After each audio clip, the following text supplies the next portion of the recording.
राहुल नार्वेकरांचा विषय हा अत्यंत गंभीर आहे.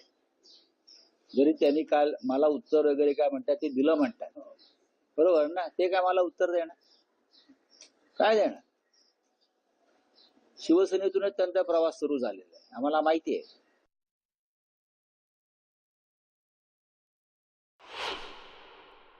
सीसीटीव्ही फुटेज काढा 30 डिसेंबरचं 4 वाजल्यानंतर सीसीटीव्ही फुटेज काढा. माझ्या माहितीप्रमाणे 4 नंतर नवीन साडेतीन वर्षानंतर आपल्याशी संवाद साधण्याच्या आज मला अवसर मिळालेला आहे. मुख्यतः ही प्रेस कॉन्फरन्स मुंबई महानगरपालिकेच्या निवडणुकीच्या संबंधात आपण आयोजित केली. याआधी पक्षाच्या माध्यमातून मुंबईमध्ये 94 जागांवर आम्ही उमेदवार जाहीर केलेले. त्या उमेदवारांनी आपला अर्ज भरला आणि 95 जागेवर जे अर्ज भरण्यात आला होता ते नामांकन किरकोळ कारणाने रद्द करण्यात आले. आजच्या घडीला आमचे 94 उमेदवार असताना 2 ठिकाणी आम्ही पुष्कळ उमेदवारी दिली. एक धारावीमध्ये आणि एक रमाबाई. त्याची नाव पण आपल्याला देऊ. या उमेदवारी संपूर्ण मुंबईमध्ये जिथे जिथे राष्ट्रवादी काँग्रेस पक्ष ताकदीने लढू शकते त्या पद्धतीने आम्ही हे उमेदवारी जाहीर केलेली आहे. उमेदवारी जेव्हा जाहीर करण्यात आली त्याच्यातलं आपल्याला मी बायफर्केशन देणार. आमच्या एकंदरीत उमेदवारीमध्ये महिलांची संख्या जास्त आहे आणि उमेदवारी दिलेल्या त्याच्या डॉक्टर्स, इंजिनियर, वकील, प्रोफेशनल्स, भाजी विक्रेते, महिला साफ करणारे कार्यकर्ते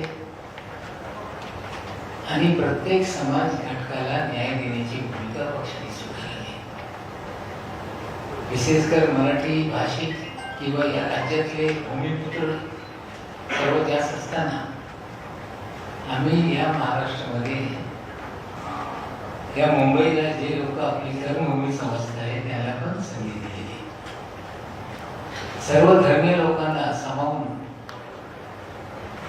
आमचे उमेदवार निश्चित करण्यात आलेले. याच्यात अल्पसंख्याक समाजातला मुस्लिम घटक असेल, ख्रिस्ती असेल,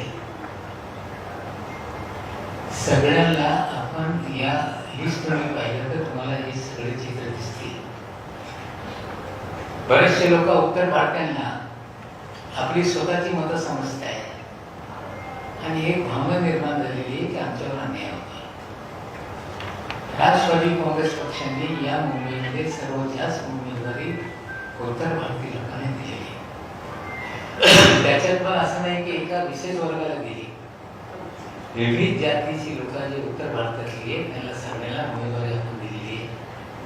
दक्षिण भारतीय याच्यात आहे, तेलुगू भाषिक लोक याच्यात आहे. असं एकंदरीत हे आपली यादी आम्ही जाहीर केली आहे.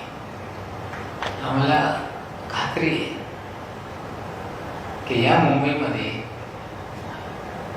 2002 सालापासून राष्ट्रवादी काँग्रेस पक्ष एकत्रित असताना निवडणूक लढत आहे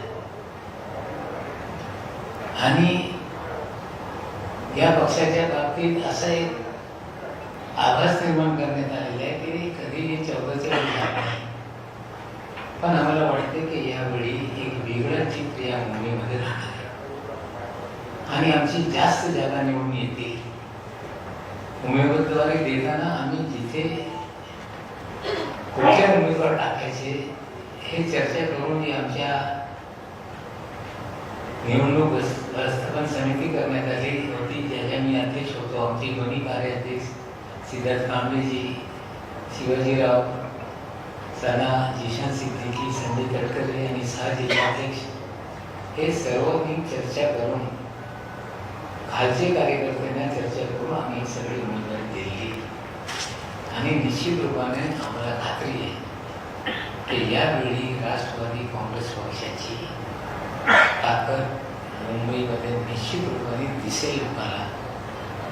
आणि विशेष करून मी दादाचा आभार मानतोय की काही लोक माझ्या नावाने बुमाबुम करत होते की हे असतील तर आम्हाला तुम्ही नको. दादांनी ठामपणे निर्णय घेतला आहे की नवाब मलिकच्या पाठीशी आम्ही उभे आहोत. आम्हाला तुमच्या युक्तीची गरज नाही आणि स्वबळावर लढण्याचा निर्णय झाला. त्याबद्दल मी अजित पवार साहेबांचा आभार मानतो. पण एकंदरीत ही निवडणूक प्रक्रिया सुरू झाल्यानंतर ज्या प्रकारे या मुंबईमध्ये निवडणूक निर्णय अधिकारी ज्या पद्धतीने वागताय, नियम कायदे बाजूला ठेवून त्यांना पाहिजे उमेदवारी रद्द करायची, जे अपात्र उमेदवार आहेत त्यांच्या उमेदवारी 10:30 वाजता रात्री घोषित करायची, हे पात्र झाले.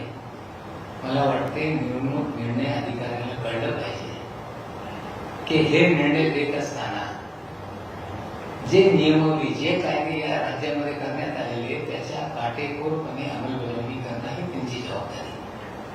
आज मी सांगतो की एक उमेदवार हायकोर्टात गेलेला आहे. एका उमेदवाराच्या फॉर्म बद्दल 10:30 वाजता निवडणूक निर्णय अधिकारी निर्णय घेत आहे आणि तो उमेदवार बेकायदेशीर बांधकाम त्यांनी केलेले आहे, त्याचे पुरावे सादर केल्यानंतरही त्याच्या अर्ज बाद करत नाही. म्हणजे हे कुठेतरी कायद्याचं उल्लंघन करण्यात आलेलं आहे. आता लोक कोर्टात गेलेले.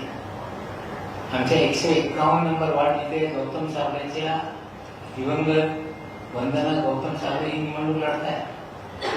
इथे जे राखीव जागेमध्ये उमेदवार भाजपच्या माध्यमातून देण्यात आलेले आहे. अर्ज दाखल करत असताना त्यांच्याकडे जातीचा दाखला नसताना त्याचे अर्ज दाखल करून देण्यात आला. छाननी करत असताना आमच्या उमेदवारांनी ऑब्जेक्शन घेतलं की यांच्या जातीचा दाखला नाहीये. जातीचा दाखला जो दाखल करण्यात आला त्याचा वडीलच आहे, तो महाराष्ट्राचा नाही राजस्थानचा दाखला आहे आणि तुम्ही अर्ज दाखल करून घेतलाय हे पण बेकायदेशीर आहे. शेवटी ते 8:30 वाजता निवडणूक निर्णय अधिकारी सांगताय की त्यांनी ऍफिडेव्हिट दिलेला आहे की आमच्या दाखला आहे, त्यामुळे आम्ही हे अर्ज स्वीकारतो, रद्द करत नाही. आता तुम्हाला पाहिजे तुम्ही कोर्टात जा. तिसरा उमेदवार आम्ही सांगतो आपल्याला मनीष राटेजी आमचा उमेदवार लढत आहे 111 मध्ये 119 मध्ये. तिथे जो उमेदवार आहे शिंदे सेनेचा तो महानगरपालिकेचा वेंडर आहे. नियम मध्ये एखादा वेंडर हे निवडणूक लढू शकत नाही. ऑब्जेक्शन लेखी देण्यात आला, पुरावे सादर करण्यात आले. मुंबई बँकेचा आता 4 दिवसापूर्वी पेमेंट त्या खात्यामध्ये आलेलं आहे, त्याच्याही उमेदवारी रद्द झाली पाहिजे, पण तसा निर्णय झालेला नाही. मी अधिकाऱ्याला बोलू इच्छितो की ही लोकशाही आहे. लोकशाहीमध्ये जे कायदे निर्माण करण्यात आलेले आहे, जे नियमावली घालण्यात आलेली आहे त्याची काटेकोरपणे अंमलबजावणी केली पाहिजे. या 3 वाड्याच्या बाबतीत कोर्टात आम्ही जाऊ, पण याला वेळ लागणार आहे. पण आता एखादा राजस्थान मधला मागासवर्गीय मुंबईमध्ये अर्ज भरून उमेदवारी घेऊन जर निवडणूक लढत असतील तर या मुंबईतले जे महाराष्ट्रातले मागासवर्गीय त्यांच्यावर अन्याय होत आहे. उद्या देशभरातले मागासवर्गीय येऊन मुंबईमध्ये सगळं ती जागा भरून टाकते. असेच ओबीसीच्या जागेच्या बाबतीत कसा अन्याय होणार? मग ते निवडणूक अधिकाऱ्याला कळलं पाहिजे की आज तुम्ही निर्णय देताय, कोर्टात विषय गेल्यानंतर तुमच्या नोकऱ्या पण जाणार उद्या हे त्यांनी लक्षात घेतलं पाहिजे. मी त्यांना स्पष्टपणे सांगतोय.